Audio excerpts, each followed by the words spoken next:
ऐसे वक्त में इस बिल को ला रहे हैं जब हिज़्ब इख्तिलाफ के तमाम अरकान पार्लिमान अपने रियासती असम्बली इलेक्शन मसरूफ़ हैं। ये हुकूमत पैगाम ये देना चाहती है कि अपनी वहशी अक्सरियत से कानून बनाएंगे। अगर ये 3 बिल कानून बन जाएंगे तो अपोजिशन की आवाज़ नहीं के बराबर इस ऐवान में हो जाएगी। और इस आईनी तरमीमी बिल को अगर आप हदबंदी बिल के साथ पढ़ेंगे तो आबादी की बुनियाद पर सीट दी जाएगी। जिसकी आबादी ज़्यादा होगी उनको ज़्यादा सीटें मिलेंगी, जिनकी कम होगी उनको कम मिलेगी। हदबंदी हर 10 साल बाद नहीं होगा सर, ना मरदमशुमारी की बुनियाद पर होगा, बल्कि हुकूमत फैसला करेगी कि हदबंदी होगी या नहीं। अगर होगा तो किस साल की मरदमशुमारी पर होगा। सर, मैं इलाका वारियत को नहीं मानता, ना उसको फ़रोग देता हूँ, मगर हमारी आइन की तमहीद में फ्रेटर्निटी का लफ्ज़ लिखा गया, भाईचारगी का। ये बहुत अहम है हमारे मुल्क की इत्तेहाद और सालमियत को मजबूत करने का। ये तीनों बिल इस फ्रेटर्निटी के बरक्स का पैगाम देते हैं और काम करेंगे। हकीकत ये होगा सर कि शुमाल हुकूमत करेगा जुनूब पर, शुमाल खर्चा करेगा और जुनूब इसको फराहम करेगा। जुनूबी रियासतें मुल्क की GDP में 30% का हिस्सा होता है उनका, और 21% मुल्क का टैक्स रेवेन्यू जुनूब से आता है। 2022-23 साल में 3.46 लाख करोड़ का उनका हिस्सा था और 19% आबादी है भारत में जुनूबी हिंदुस्तान की। जुनूब को गुड गवर्नेंस की सदा दी जा रही है। वजीर आजम कहते हैं कि जिसके बच्चे ज्यादा हैं, तो मगर ये तो झूठ था। मगर ये बिल अगर कानून बनेंगे तो सच हो जाएगा। सर, अगर आप 6 रियासतों को, बिहार, मध्य प्रदेश, यूपी, राजस्थान, गुजरात और हरियाणा को मिला ले, यहां पर सीट होंगी 392 और सिर्फ 34 सीट की जरूरत पड़ेगी हुकूमत बनाने के लिए।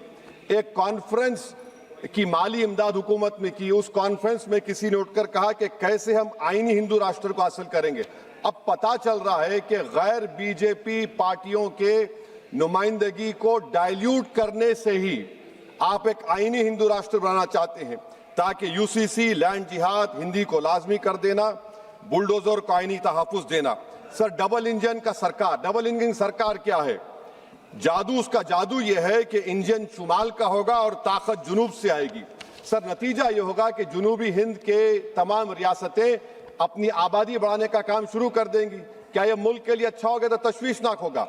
सच्चर कमेटी ने अपनी रिपोर्ट में कहा कि मुस्लिम अक्सरियत कॉन्स्टिट्यूंसीज को रिजर्व कर दिया गया और आसाम और कश्मीर इसकी जीती जागती मिसाल है। आसाम में 30 ऐसे असेंबली हल्क़ात थे जहां पर मुसलमान जीत के आते थे, उसको 23 कर दिया गया। ये जेरीमैंडरिंग नहीं है तो क्या है? कश्मीर, सर, डुबरी बरबेटा में 60% मुसलमान थे, एक डुबरी कॉन्स्टिट्यूंसी बना दी गई, खत्म हो गया, आप कोई नहीं जीत सकता बरपेटा से।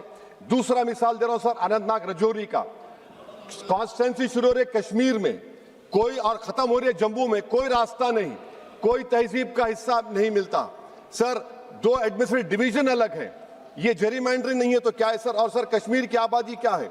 56%, 35% कश्मीर की आबादी, सीट है 52.22।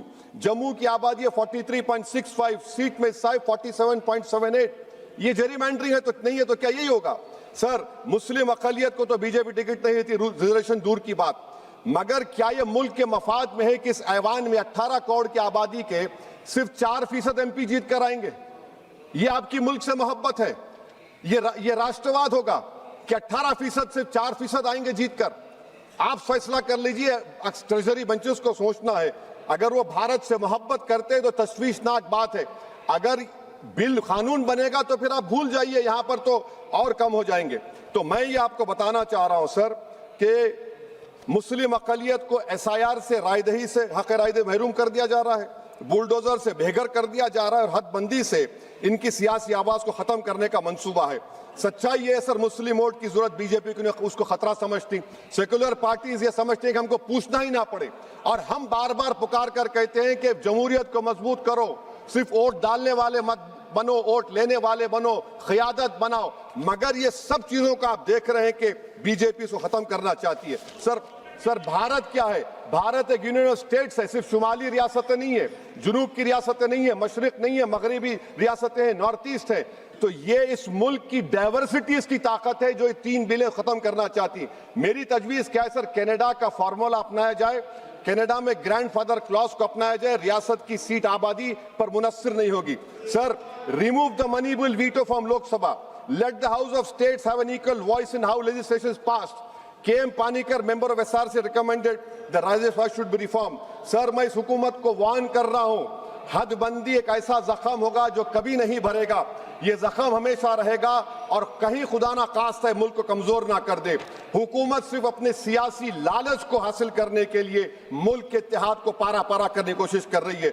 मैं हमेशा अक्सरियती हुक्मरानी का मुखालिफ रहा हूं, चाहे जबान और मजहब की बुनियाद पर हो। मुल्क को अगर विकसित भारत बनाना है तो हर शहरी के आवाज को कबूल किया जाना इस मुल्क को चलाने के लिए। सर, जुनूब की रियासतों के लिए एक ऑप्शन चॉइस है 2011 होगा तब भी हम सीटें लोग खो देंगे। अगर 2026 का होगा तो कैश 22 सिचुएशन होगा। तो मैं हुकूमत से अपील करता हूं आपके जरिए से कि हमारे वजीर आला ने जो तजवीज पेश की रेवंत रेड्डी ने कि हाइब्रिड मॉडल 2 क्या है वो 40% की सीटें आबादी पर, 40% इकोनॉमिक परफॉर्मेंस पर और 20% फेडरल बैलेंस को, मैं हुकूमत से ये डिमांड करता हूं कि मुसलमानों को, ओबीसी को और जुनूबी रियासतों को एलिनेट मत करिए, ये मुल्क के मफाद में नहीं है। सर, वजीर दाखिला अमित शाह ने अपने इंटरवेंशन में कहा कि तेलंगाना में 25 सीट होंगी। मैं हुकूमत से अपील कर रहा हूं, अगर आप वाकई में सच्चे हैं तो मैंने एक अमेंडमेंट मूव किया क्लॉज 3 बिल में कि I have given amendment provided nothing shall be done to affect the proportional representation enjoyed by each state as such proportion exist in the 17 house of people. आप support कर दीजिए उसको। देखिए sir, अगर कोई मंत्री यहां पर कुछ बोलता है तो मैं, अगर वादा पूरा नहीं होता तो मैं ब्रीच ऑफ प्रिविलेज डालूंगा, मगर कानून की बात हो रही है, आप लिखते क्यों नहीं कानून में? Write it in the bill that 50% would be there.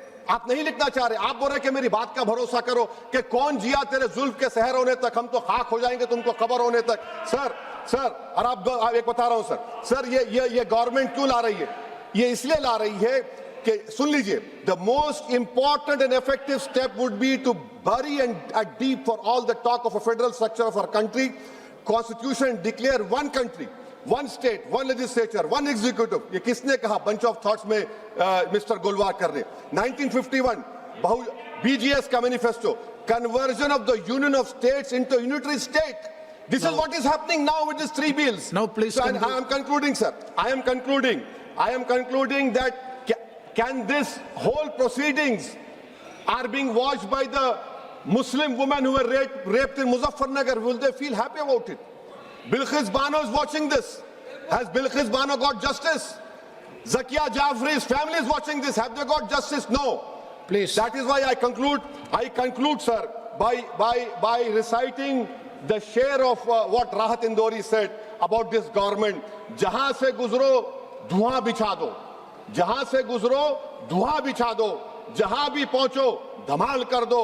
तुम्हें सियासत ने हक दिया है, हरी जमीन को लाल कर दो। अपील भी तुम, दलील भी तुम, गवाह भी तुम, वकील भी तुम, जिसे भी चाहो हराम कह दो, जिसे ही चाहो हलाल कर दो। मैं वार्न कर रहा हूं सर, आपके पास मेजॉरिटी नहीं है, ये मत करिए, मुल्क को कमजोर करने की हरकत होगी। शुक्रिया सर।